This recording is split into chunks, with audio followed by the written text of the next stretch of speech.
बिरहा में 4 लाइन को भूमिका बा मास्टर साहब।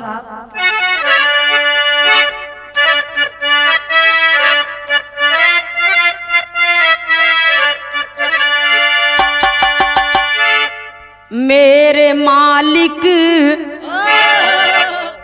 तेरा न्याय सर्वोपरि, कहर ढाता है कब कोई जाना नहीं,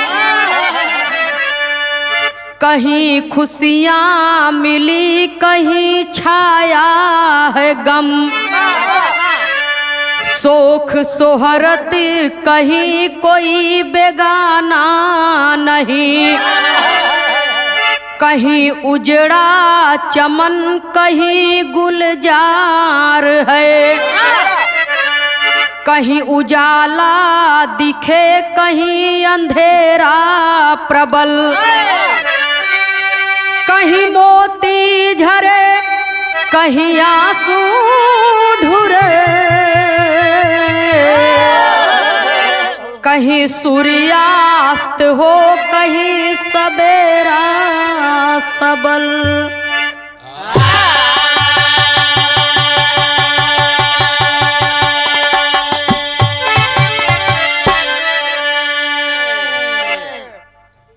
ये दुनिया की रीति है, एक सिक्के के 2 पहलू जैसे होते हैं, वैसे ही संसार में दिन होता है रात्रि होती है, दुख और सुख होता है, खुशी और गम होता है। तो इसी बात पर आधारित ये बिरहा की प्रस्तुति है। बिरहा में 1 लाइन गजल का भाव है मास्टर साहब।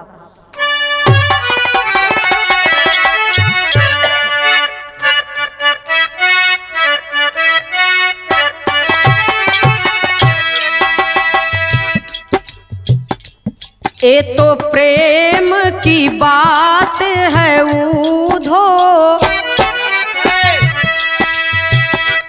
ये तो प्रेम की बात है ऊधो, बंदगी तेरे बस की नहीं है,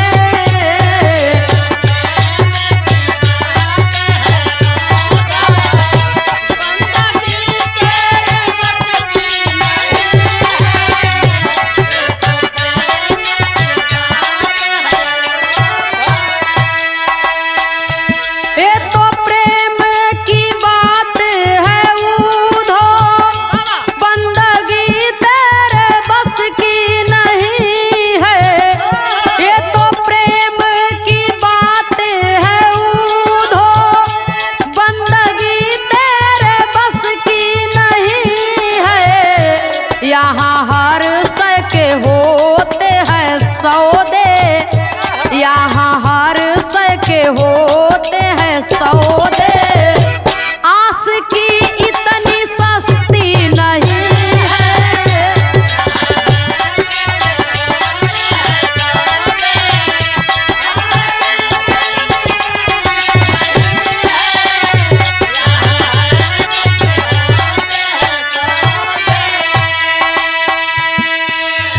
लेकिन बिरहा में बड़ी दर्द भरी बात कवि बयान करते हैं। रो रही मेदनी आह भर के, मेदनी माने धरती, ये धरती रो रही है समय को देख करके, रो रही मेदनी आह भर के, व्योम सागर नयन छल छलाता,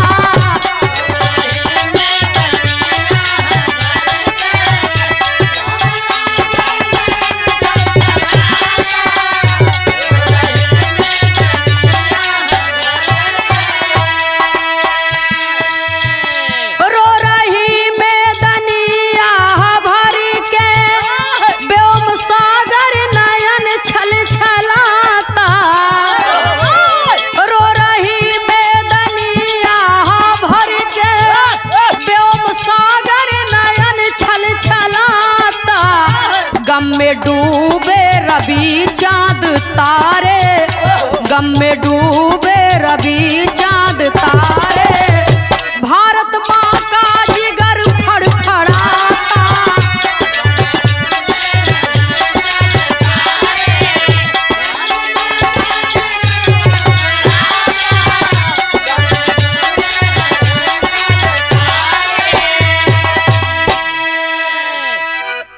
दुनिया का दस्तूर और वक्त को देख करके बाबूजी माँ भारती का कलेजा तड़फड़ा रहा है। किसी ने किसी से पूछा कि इस दुनिया में तुम्हारा कौन अपना है, तो उसने जवाब दिया कि इस दुनिया में वक्त अपना है, अगर वो सही है तो सभी अपने हैं, वो नहीं सही है तो कोई नहीं है। बिरहा के अंदर कवि को संकेत करना पड़ा। कहानी का शुरुआती हुए शिवा मास्टर साहब।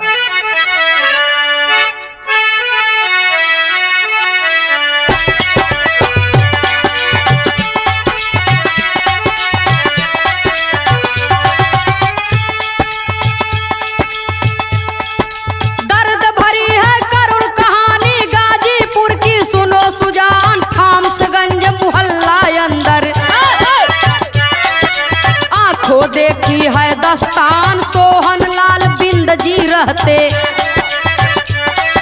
पाए दरोगा का स्थान मिर्जापुर पड़री थाना में, ड्यूटी करते रहे महान मिर्जापुर पड़री थाना में।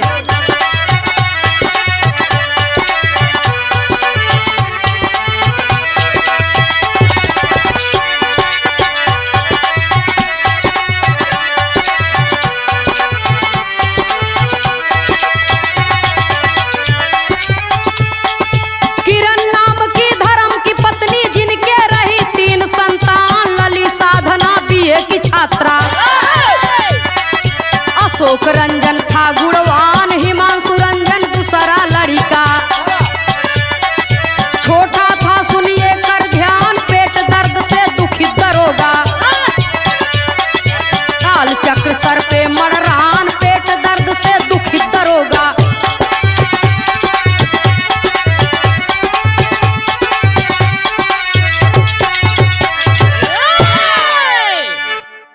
बिरहा सुने वाले बाबूजी जरा आप लोग कहानी के समझ लें। जनपद गाजीपुर में फामसगंज मोहल्ला है। फामसगंज मोहल्ला के रहने वाले एक दरोगा जी हैं जेकर नाम बा सोहन लाल बिंद। सोहन लाल के ड्यूटी लगी है जनपद मिर्जापुर पड़री थाना में। पड़री थाना में दरोगा के पद पर सोहन लाल जी कार्यरत हैं। और दरोगा जी के दुल्हन का नाम किरण देवी। किरण देवी के कोख से 3 लड़का पैदा हुए। बड़का लड़का का नाम अशोक रंजन, छोटका बेटवा का नाम हिमांशु रंजन, सबसे बड़ी बिटिया बा जेकर नाम साधना बा। तो साधना बीए की छात्रा है बाबूजी। साधना बीए की छात्रा है। दरोगा जी सोच रहे हैं कि हम अपनी लड़की की शादी कर दें। तो संत रविदास नगर जिला भदोही टेमा गांव का रहे वाला कृष्णचंद बिंद का लड़का महेंद्र बिंद, जो इंजीनियर की पढ़ाई कर रहा है, इंजीनियर की तैयारी कर रहा है बाबूजी।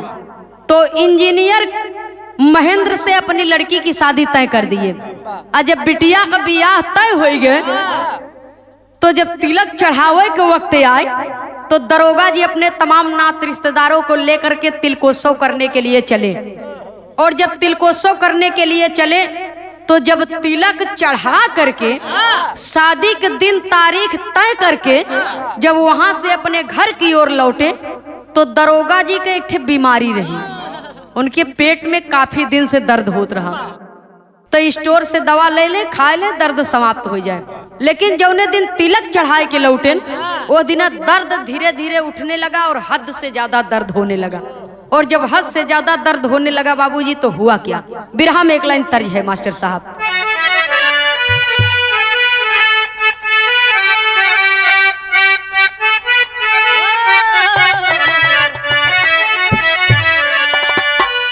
और चढ़ता फागुन जियारा, तो चढ़ता फागुन जियारा, अरे जरी गईल हो।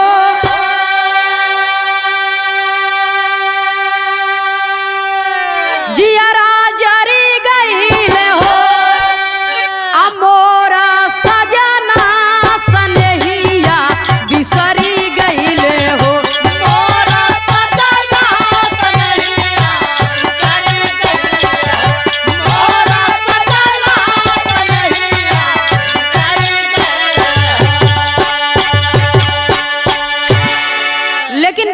अंदर भाव देना पड़ा। अरे बढ़ल दिल बीमारी हो, अरे बढ़ल बीमारी दिल दर्द भइल हो।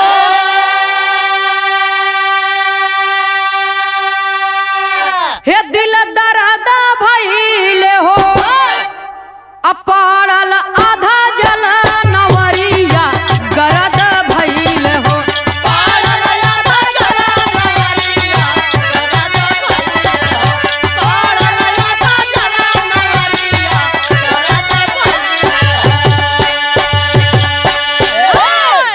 दरोगा जी के दर्द जब हद से बढ़ गया ज्यादा तो नात रिश्तेदार मिल करके दरोगा जी को वाराणसी बीएचयू हॉस्पिटल में भर्ती कराए। और जब ले जा करके भर्ती कर दिए तो दरोगा जी का पूरा परिवार, तमाम नात रिश्तेदार सब खड़े हैं बाबूजी।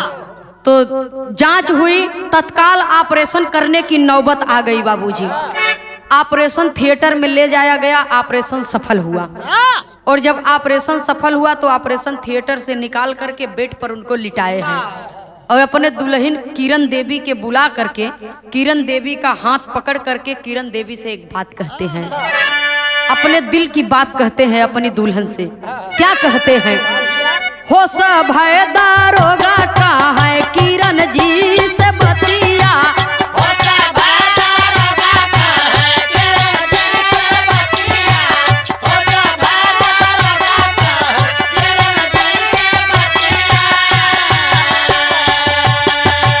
निश्चित तिथि पे शादी की हूँ साधना मोर थतिया।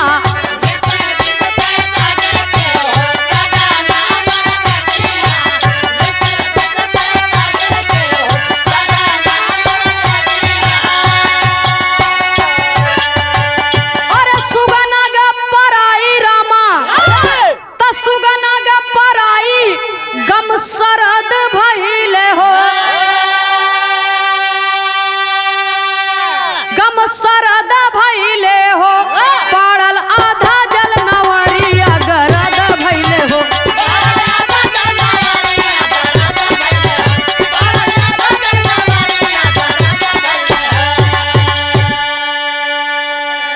अपने दुल्हन किरण देवी का हाथ अपने हाथ में लेके कहे, सुना साधना हमरे तोहरे जीवन का थाती बा, लगता है मौत दरवाजे पर आकर के खड़ी है। मैं इस दुनिया में रहूं या न रहूं, लेकिन बिटिया का बियाह वही दिन पर वही तारीख पर और वही लड़का के संगे कह दिया। बिटिया का शादी टले के इतना बाबूजी कह करके साधना की बात करके किरण देवी के हाथ से दरोगा जी का हाथ छूट गया। और जब दरोगा जी का हाथ छूट गया बाबूजी तो किरण देवी दहाड़े मार करके रोने लगी। और जब रोने लगी तो कवि कुछ संकेत करना पड़ा।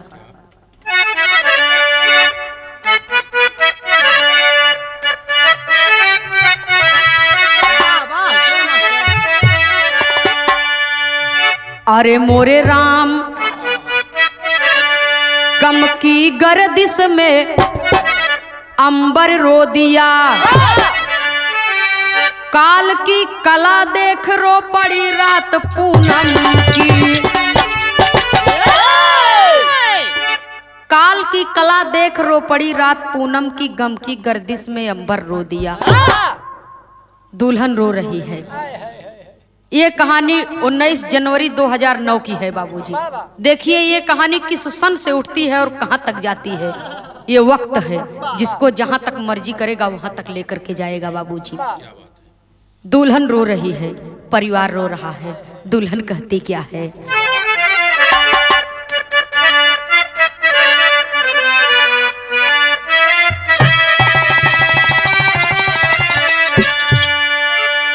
अरे ये कही माई से जग जामल,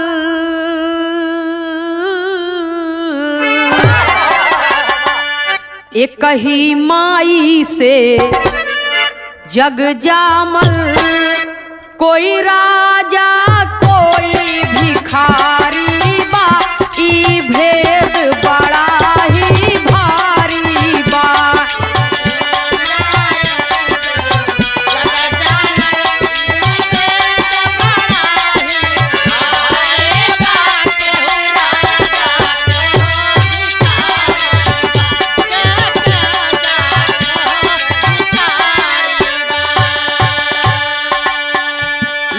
बिरहा के अंदर भाव देना पड़ा। कहना है गम की दरिया में। बिरहा सुने वाले बाबूजी, जेकरे घरे में जवान बिटिया का बियाह पड़ा बा और लड़की के शादी पड़ी है बाबूजी, और पिताजी ये दुनिया को छोड़ करके चले जाए, तो वो माँ क्या करेगी, वो परिवार क्या करेगा? क्या उस परिवार में उत्सव रह जाएगा? क्या उस परिवार में खुशी रह जाएगी? वो माँ अपनी जिम्मेदारी को कैसे निभाएगी? बिरहा के अंदर कवि को संकेत करना पड़ा। गम की दरिया में, गम की दरिया में लहर उठे,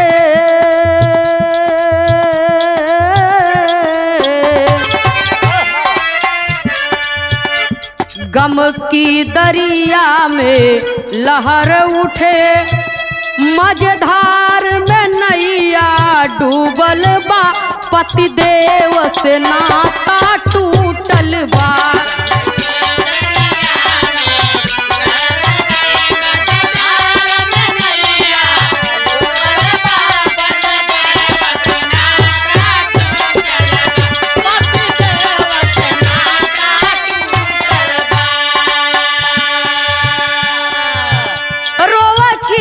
देवी नयना बरसे,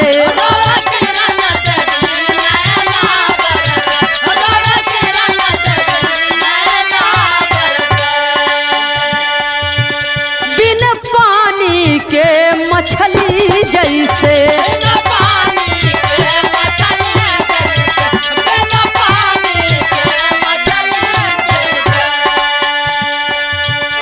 मिल कर के दाह,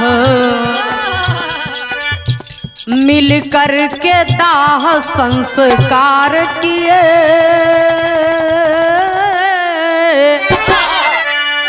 मिल कर के दाह संस्कार किए। अरे किस्मत हम सब की फूटल बा, पतिदेव से नाता टूटल बा। सुने वाले बाबूजी, जब हॉस्पिटल में दरोगा जी दम तोड़ दिए तो तमाम जांच हुई, और जांच पड़ताल के बाद प्रक्रिया पूरी करने के बाद दरोगा जी के लाश को घर पर लेकर के आते हैं। नात रिश्तेदार मिलकर के, गांव देश के लोग मिलकर के अंतिम दाह संस्कार किए। और जब अंतिम दाह संस्कार किए बाबूजी, समय धीरे धीरे अपनी गति से बढ़ता गया। जनवरी बीती, फरवरी आई। 1 फरवरी का दिन है बाबूजी, और फोन की घंटी बजती है। और जब फोन की घंटी बजती है तो किरण देवी जाए के फोनवा उठावत है, हेलो के बोला था? तो दूसरी ओर से आवाज आ रही है।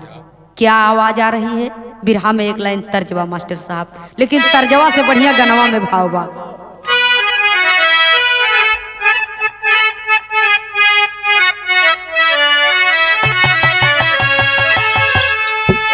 अरे सदिया के आई गईले दीनावा, ए बाबू सदिया के आई गईले दीनावा, कृष्ण बिंद मांगे ले मंगाना।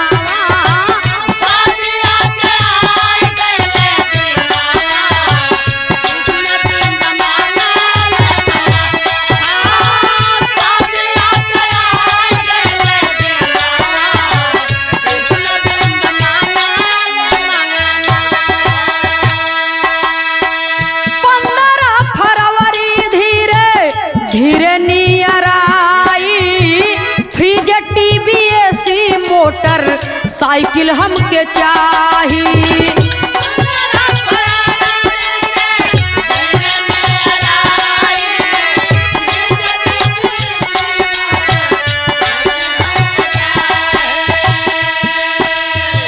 रोज रोज करई लागे फुनावा, रोज रोज करई लागे फुनावा, कृष्ण चंद माने ले मगनावा।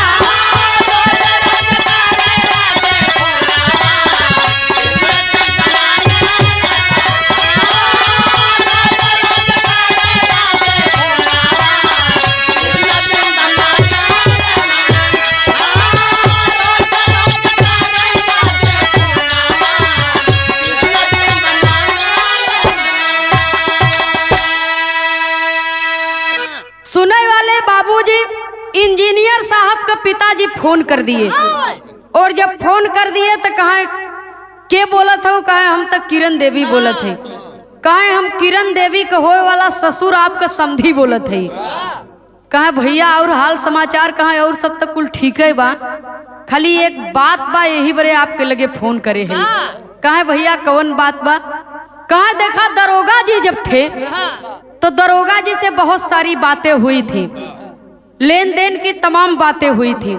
अब तो दरोगा जी इस दुनिया में है नहीं, तो एक शर्त पर बारात आपके दरवाजे पर आई। 15 फरवरी धीरे धीरे नियर आइल, फ्रिज, टीवी, एसी, मोटरसाइकिल हमके चाहिए कि जितना भी दहेज के सामान बा द्वार 4 से पहले, बारात लगे से पहले हमरे सामने सब सामान आ जाए के चाहिए, तब्बे बारात लगी, तबे बियाह तोहरे बिटिया के हमरे बेटवा के साथे होई। इतना बात जब सुनती है किरण देवी तो मलाल है हृदय में। कहती है कि समधी साहब, पति देव से क्या बात हुई थी ये हम नहीं जानते, लेकिन आप बारात लेकर के आइए, मैं अपने भर कोशिश आपकी इच्छा को पूरी करूंगी। जब इतना बात सुनते हैं बाबूजी, कृष्णचंद बिन तो फोन को रख दिए और दूसरे तीसरे रोज फोन करते ही हैं कि हमार बात याद करे रहो, भूलू मत। और जब समधी जी बात करते हैं बाबूजी दहेज की, तो जैसे बिच्छू का डंक मारे माँ का कलेजा, वैसे ही छलनी हो जाता है समधी की बात सुन करके। माँ रोने लगती है, तड़पने लगती है कि काश मेरे पति इस दुनिया में होते तो ये बात मुझे सुनने को नहीं मिलती। कवि को संकेत करना पड़ा बाबूजी। बारात आई दरवाजे पर सज धज के, समय हो गया, बारात दरवाजे पर आई सज धज के, बारात लगने का वक्त हो गया। पूरी रकम दहेज की कर दी, बारात द्वार गए आई, अब कोहबर में महेंद्र इंजीनियर दुल्हा गरिसी आई। बाती मिलवई न फरमाइश किया, रकम की गम की गर्दिश में अंबर रो दिया। दहेज की सारी मांग को मां ने पूरी कर दिया। बारात लगी, विवाह संपन्न हुआ। कोहबर में जब कोहबर की रस्म पूरी करने के लिए दुल्हा दुल्हन जाते हैं तो कहत बा बाती मिले कब? जब 1 लाख रुपया मिले। माई कहते हमरे पल्ले को फूटी कौड़ी नहीं बा, जितना रहा सब कुछ दे दिया। 1 लाख तो बहुत बड़ी रकम बा। बेटी की माँ है, मरती क्या न करती बाबूजी। पति की आखिरी इच्छा थी, इसलिए उनकी इच्छा को पूरा करना पड़ रहा है। नात रिश्तेदार तमाम लोगों से मदद ले करके अपने दामाद की इच्छा को पूरी करती है। 1 लाख रुपया देती है और कहती है कि अब हमरे पल्ले एक को फूटी कौड़ी नहीं, ना नात रिश्तेदार भी अब मेरी मदद करने के लिए राजी नहीं होंगे। 1 लाख रुपया पाए तब बाबूजी जाए के वो बाती मिलावे की रस्म पूरा की है। जब इंजीनियर हरन के ही हाल बा तो आम आदमी के का बात पूछे के। जब समाज के दर्पण हो करके ऐसी बात कर रहे हैं तो फिर आम आदमी बेचारा क्या करेगा। आंख देखी कहानी है, कोई काल्पनिक बात नहीं है। और जिसके अगुवाई में ये शादी हुई है उन्हीं की लिखी ये गीत भी है। क्या बात है? लास्ट में आपको परिचय दिया जाएगा। बिरहा के अंदर कवि को संकेत करना पड़ा बाबूजी। शादी हुई, विदाई हुई, बहन अपने ससुराल गई। इधर धीरे धीरे समय अपनी गति से बढ़ता गया। दोनों बच्चे बाबूजी माँ का सहारा है। कवि को संकेत करना पड़ा। एक दिन एक घटना और घटी उस परिवार में। कौन सी घटना घटी? बिरहा में एक लाइन तर्ज है।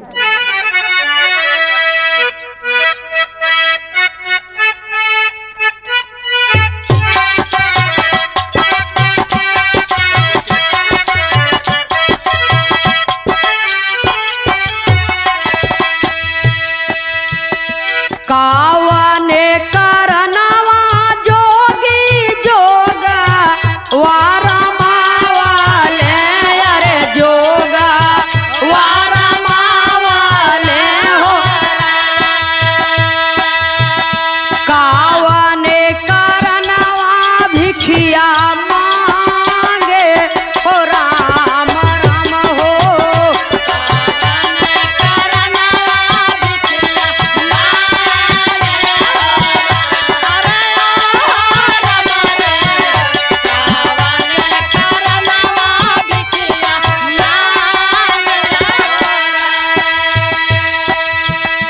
नारी के करनवा जोगी जोगा वारा मावाले अरे जोगा वारा मावाले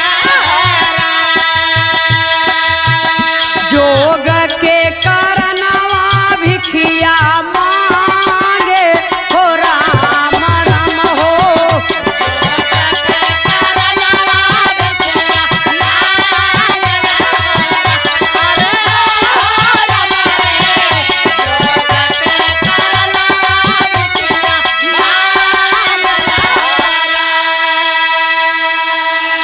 लेकिन बिरहा के अंदर कवि को संकेत करना पड़ा।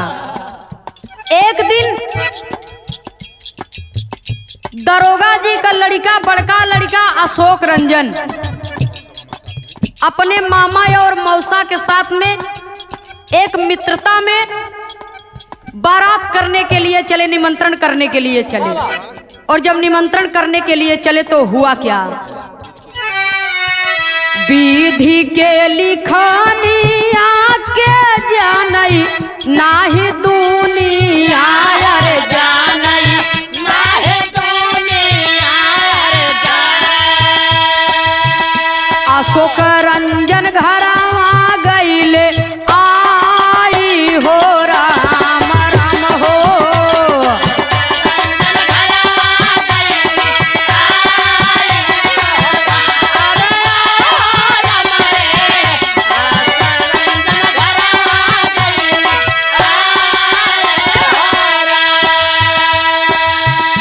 बाइक सवारी लिहल नेवता कार चला ले अरे नेवता कार चला ले मामा मौसा साथे में लिया आई हो राम राम हो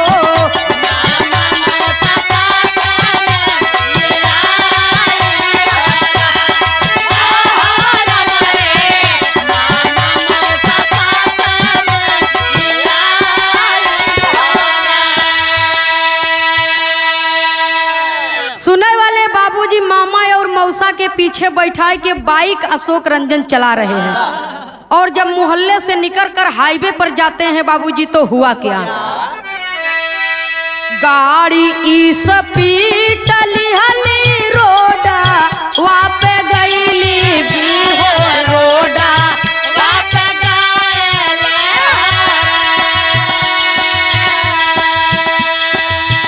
ट्रक से जाके बाइक टकराई हो राम राम हो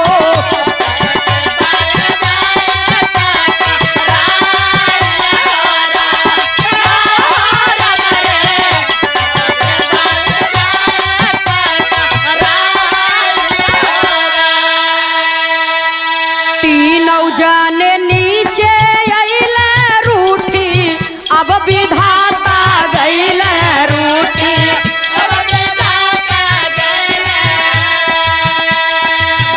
मामा मौसा साथे गए दबाई हो राम राम हो मामा मौसा साथे गए दबाई मामा मौसा साथे गए दबाई।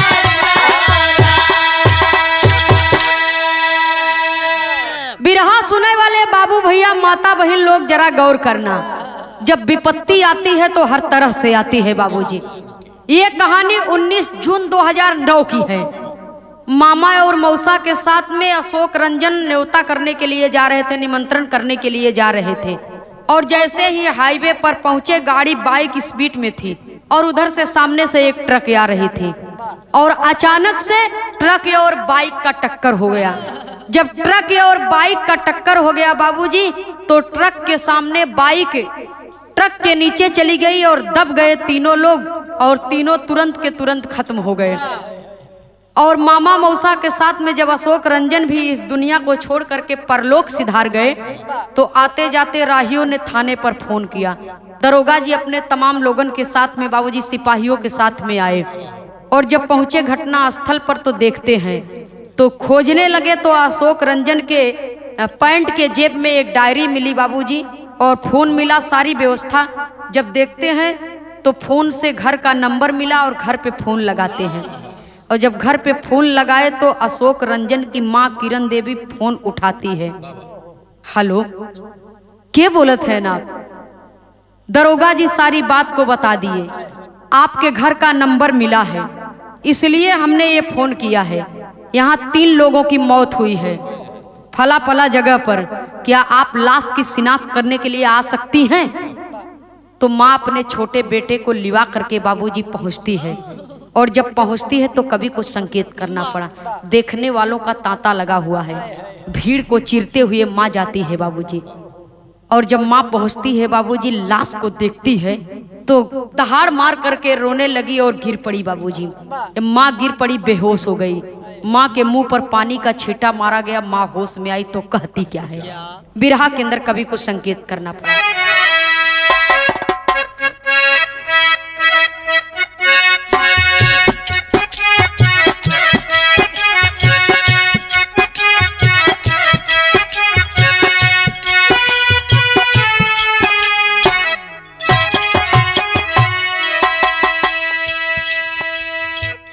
रोवली मातारी दुख के टूटल पहाड़ावा हो, टूटल पहाड़ावा हो, भारी विपत्तिया गईली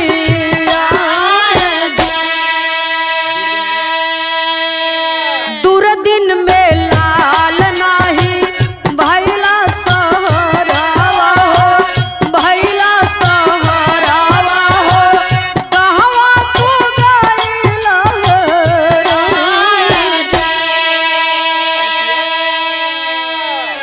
सुनने वाले बाबूजी मतारी रो रही है, माँ रो रही है।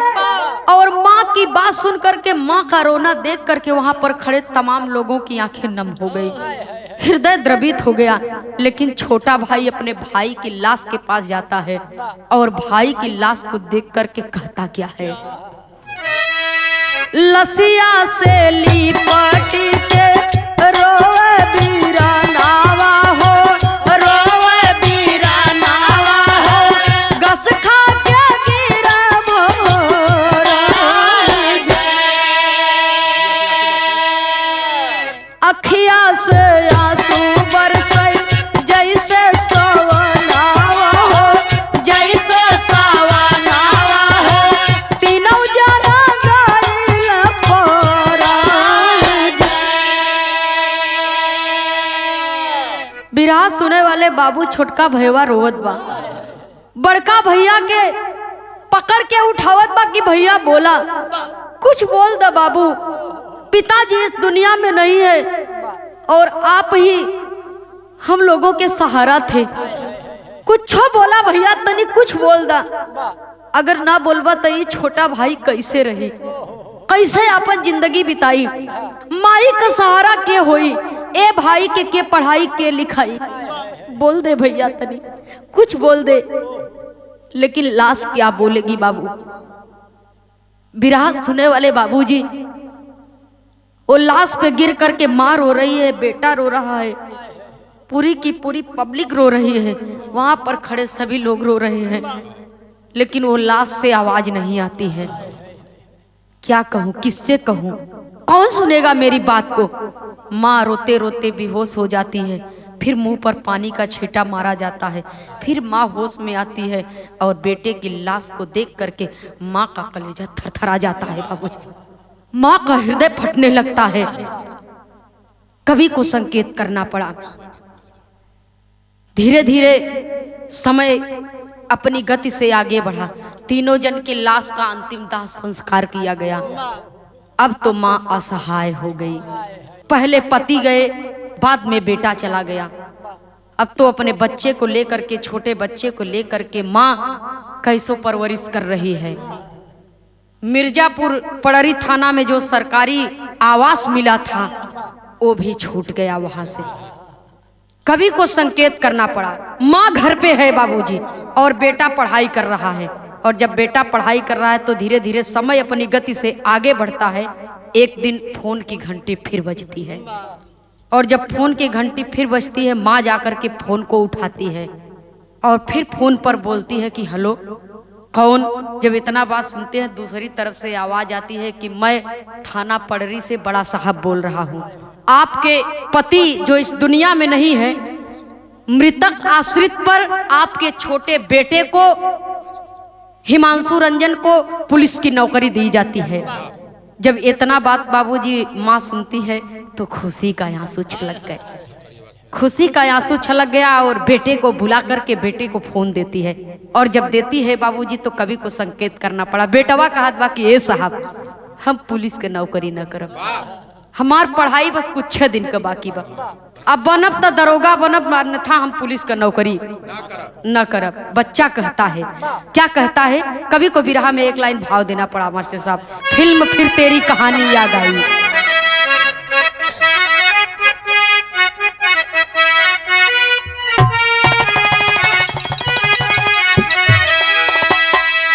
दिल देता है, दिल देता है रो रो दुहाई, किसी से कोई प्यार ना करे।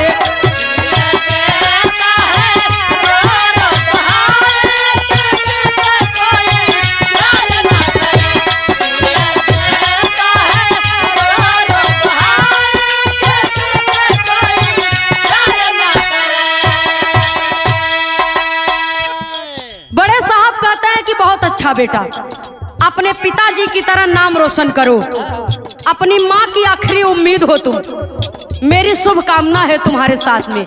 हिमांशु रंजन अपनी पढ़ाई पूरी किया, दरोगा की ट्रेनिंग के लिए गया। कवि को संकेत करना पड़ा।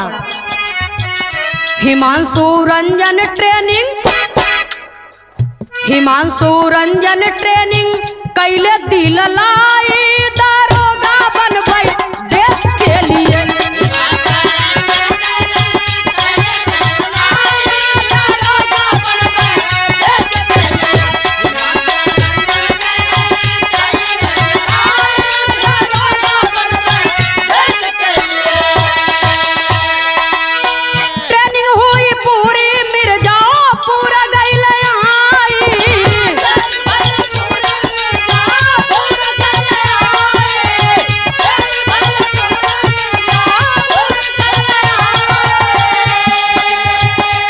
क्रिया के बाद चलल नहाई, नित्य क्रिया के बाद चलल नहाई, नित्य क्रिया के बाद चलल नहाई। दोस्त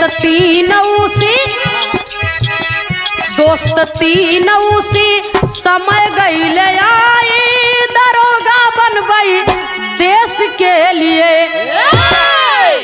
माँ के चरणों का आशीर्वाद मिला और ट्रेनिंग में सफल हुए। और जब ट्रेनिंग में सफल हुए, दरोगा के पद पर कार्यरत हुए, दरोगा के पद पर कार्यरत हुए। अब फिर से इसी जनपद मिर्जापुर पडरी थाना में मृतक आश्रित पर उनको नौकरी मिली थी। और दरोगा के पद पर जब कार्यरत हुए अपने मेहनत के बलबूते पर, तो माँ आज प्रसन्न हो गई, माँ खुश हो गई। तो फिर से सरकारी आवास प्राप्त हुआ और उसी जगह पर रहने लगे। और जब रहने लगे, धीरे धीरे समय आगे बढ़ा। एक दिन हिमांशु रंजन दरोगा साहब नित्य क्रिया से फुर्सत हुए और स्नान करने के लिए स्नान गृह में गए।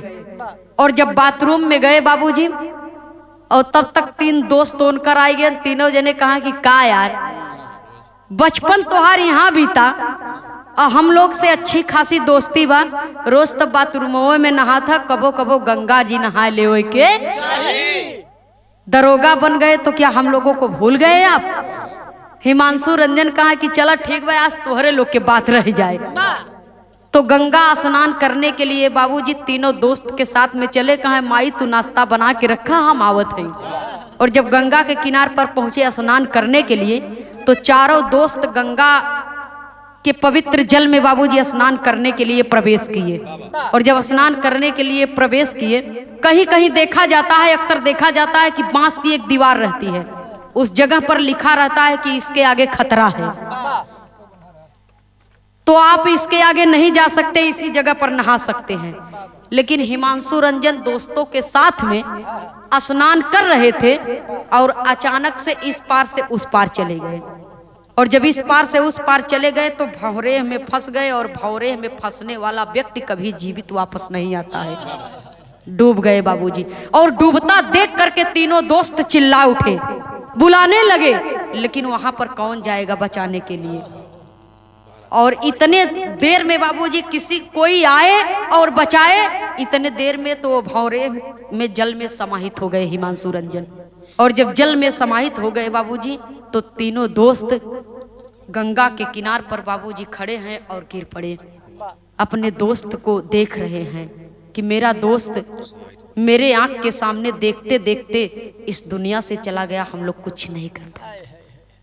धिक्कार है ऐसी जिंदगी पर, ऐसी दोस्ती पर धिक्कार है। आज हम लोगों के कारण माँ की आखिरी उम्मीद भी समाप्त हो गई। माँ के पास में फोन मिलाते हैं, माई नाश्ता बनावत है। माँ के पास में फोन मिलाते हैं कि चाची हिमांशु, क्या हुआ हिमांशु को, उसको बोलो जल्दी से आए, नहीं तो देर हो जाएगी ड्यूटी पर जाने के लिए। तीनों दोस्त फूट फूट करके रोने लगे, चाची तेरा हिमांशु अब कभी नहीं आएगा, अब तेरे हाथ का नाश्ता कभी नहीं खाएगा। क्या मजाक करते हो बेटा, मजाक करने के लिए मैं ही तुझे मिली थी। नहीं चाची, हम लोग मजाक नहीं कर रहे हैं, ये एक हकीकत है। सारी घटना को बता दिए बाबूजी। माँ के हाथ से फोन छूट गया और माँ तड़ाक से धरती पर गिर गई। और जब गिरने की आवाज पड़ोस के लोग सुने तो लोग लुगाई आते हैं बाबूजी और माँ को देखते हैं अचेत अवस्था में। और जब माँ कुछ देर के बाद होश में आती है बाबूजी तो रो रो करके एक बात कहती है। क्या कहती है?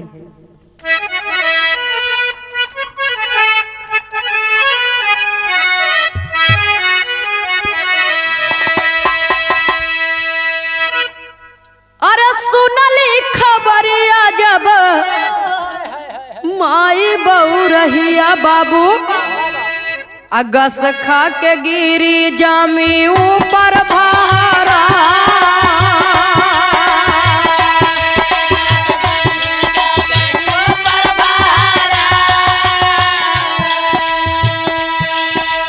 आखिया के आगे छाई गई लिया नारिया,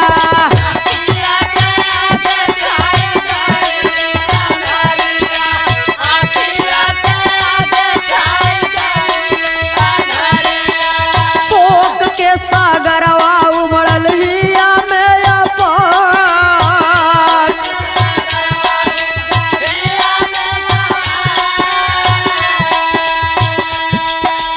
हाय रे विधाता तोहरिया जब लिखनिया,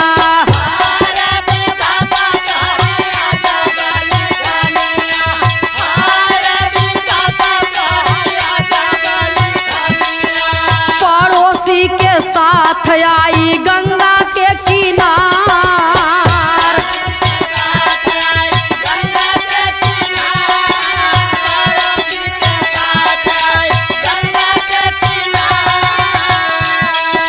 कहताहू ना दिखत बाटे हमारो लाला नवा,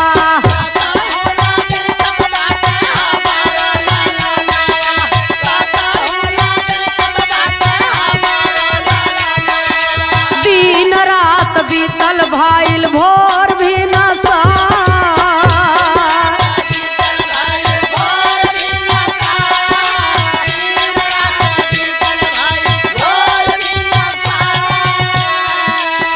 दूसरे दिन बनारस से अइले गोता खोरवा,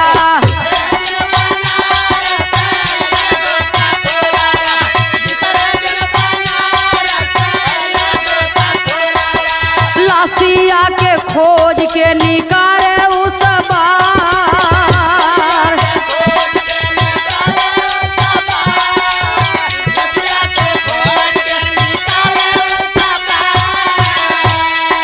साधना बहिनिया जब पवाली खबरिया,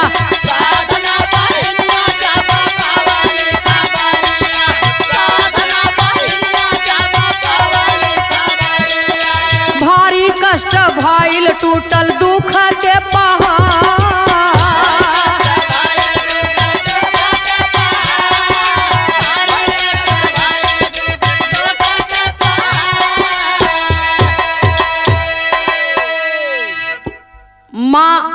रही है बाबूजी। एक दिन पूरा बीत गया, एक रात बीत गई। माँ अपने बेटे को पुकारती है, माँ का हृदय तड़फड़ाता है।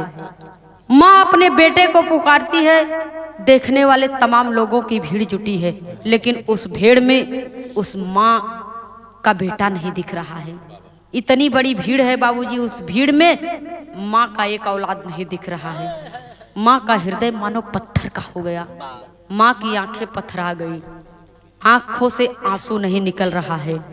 माँ मानो बेटे के याद में पागल सी हो गई है बाबूजी, बैठी हुई है। जो लोग आ जा रहे हैं सब देख रहे हैं कि देखो ये दुखियारी माँ पर कैसा दुखों का पहाड़ टूटा है। लेकिन इतना ही लोग कह सकते हैं कि भगवान ऐसा दुख किसी को मत देना, लेकिन कोई उस माँ के दुख को कम कर नहीं सकता बाबूजी। बेटी जब सुनती है तो वो भी अपने ससुराल से पहुंचती है बाबूजी उस घटना स्थल पर। और दूसरे दिन बनारस से गोताखोरों को बुलाया गया और लाश को खोज करके बाबूजी गोताखोर बाहर निकाले। माँ लाश को देखती है बाबूजी, तो लोग जब हल्ला करते हैं, बातें करते हैं, तो माँ सबसे कहती है कि आप लोग हल्ला मत करिए, आप लोग बातें मत करिए, मेरा बेटा बहुत बहादुर है, बहुत बहादुर है, बहुत हिम्मती है। मेरा बेटा ड्यूटी पर से आया है और सो रहा है, उसकी नींद टूट जाएगी, वो जाग जाएगा। आप लोग यहाँ से चले जाइए, आप लोग बातें मत कीजिए, मेरे बेटे की नींद टूट जाएगी, वो जाग जाएगा, चले जाइए। आप लोगों से हाथ जोड़ करके निवेदन करती हूँ। माँ की ये दशा देख करके बाबूजी कवि की लेखनी कांप जाती है, कवि का हृदय कांप जाता है बाबूजी। कवि की लेखनी संकेत करती है। क्या संकेत करती है? कवि को संकेत करना पड़ा।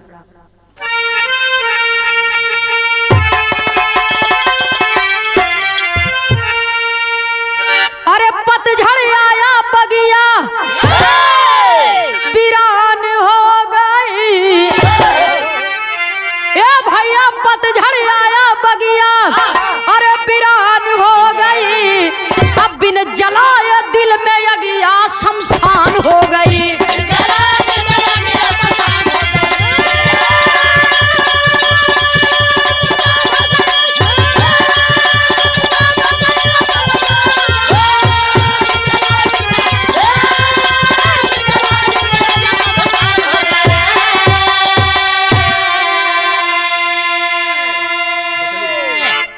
चली अकेली माई उठा दिल में पीरा,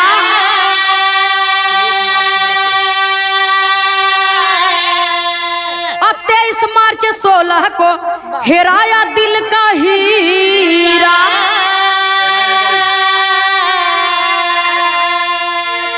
माया नगरी की ममता सुनसान हो गई, ए भैया माया नगरी की ममता सुनसान हो गई, अब बिन जलाए दिल में अगिया शमशान हो गई।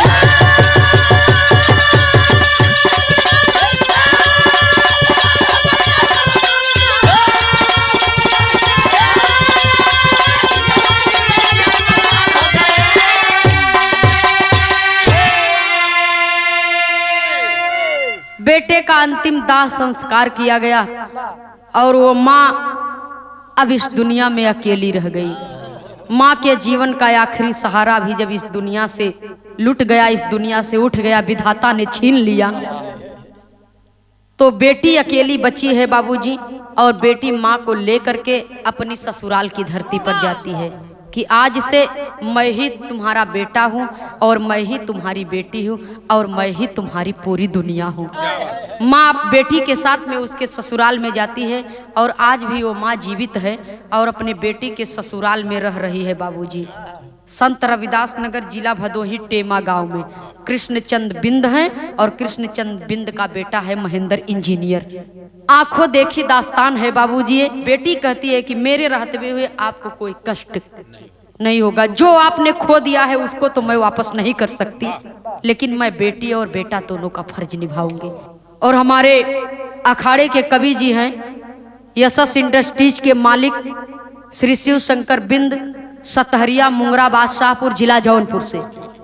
जिनकी लिखी ये गीत है और उन्हीं की रिश्तेदारी की ये घटना है और इन्हीं की अगुवाई में ये विवाह भी तय हुआ था। आखिरी और अंतिम प्रमाण में कवि को संकेत करना पड़ा।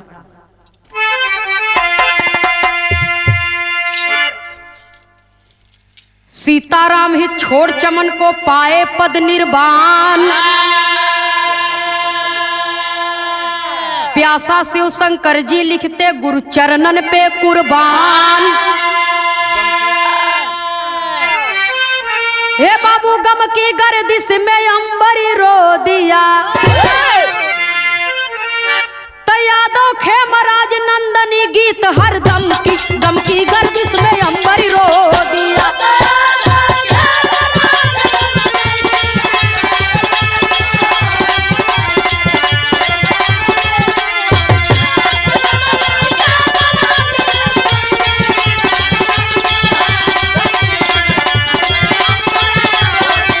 जय हो जय हो जय हो।